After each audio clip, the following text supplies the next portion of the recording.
सत्ताईस नवंबर 2024 को इजराइल और हिजबुल्लाह के बीच लेबनान में युद्ध विराम हो गया था और इस युद्ध विराम के बाद लेबनान में खून खराबा कुछ समय तक के लिए रुक गया था। हालांकि युद्ध विराम के बावजूद आईडीएफ अभी भी लेबनान में मौजूद है। आईडीएफ ने हिजबुल्लाह के आगे लितानी नदी से पीछे हटने की शर्त रखी थी और कहा था कि हिजबुल्लाह अपने हथियार डालेगा और इस नदी से करीब 4 किलोमीटर पीछे हटेगा और उसकी जगह पर लेबनानी सेना तैनात होगी। लेकिन ये शर्त अभी पूरी नहीं हुई है। वहीं इस युद्ध विराम की मियाद 26 जनवरी 2025 को खत्म हो चुकी है, लेकिन अमेरिका के कहने पर इसे 18 फरवरी 2025 तक बढ़ाया गया है।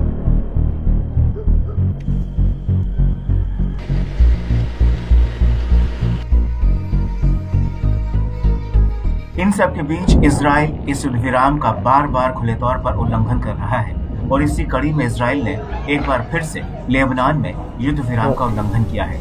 दरअसल आईडीएफ ने 6 फरवरी 2025 की रात दक्षिणी और पूर्वी लेबनान में कई हवाई हमले किए हैं।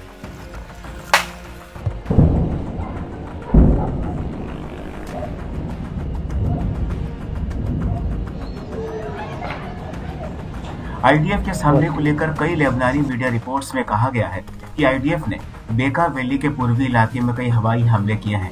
आईडीएफ ने फुरा, वादी, अल जहरानी इलाके में एयर स्ट्राइक की है। इसके अलावा आईडीएफ ने अल खराबेह में भी बम बरसाए हैं। इन हमलों को लेकर लेबनान की नेशनल न्यूज एजेंसी एनएनए का कहना है कि आईडीएफ ने हुमाइन, रुमैन और दक्षिणी लेबनान में जेफ्ता इलाके में हवाई हमले किए हैं।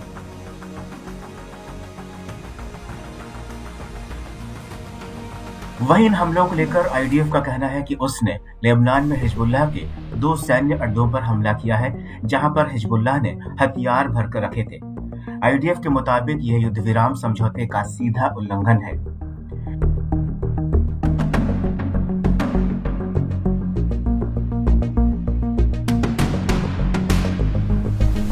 एजेंसी का कहना है कि आईडीएफ ने फारूह और एज़ा के बीच की घाटी में 2 हवाई हमले किए हैं। यह सभी हमले अल नाबातेह जिले में हुए हैं। एनएनए का कहना है कि आईडीएफ ने रशाया, पश्चिम बेका और हरमेल शहर, उत्तरी बेका और लेबनान की राजधानी बेरूत में जमकर आसमान से बम बरसाए हैं।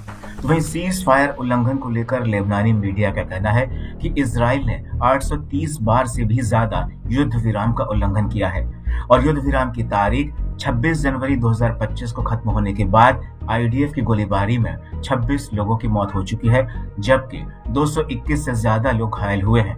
और यही वजह है कि अब लेबनान ने यूएन सिक्योरिटी काउंसिल में इजराइल पर युद्ध विराम को लेकर यूएन रेजोल्यूशन 1701 के उल्लंघन की शिकायत दर्ज कराई है।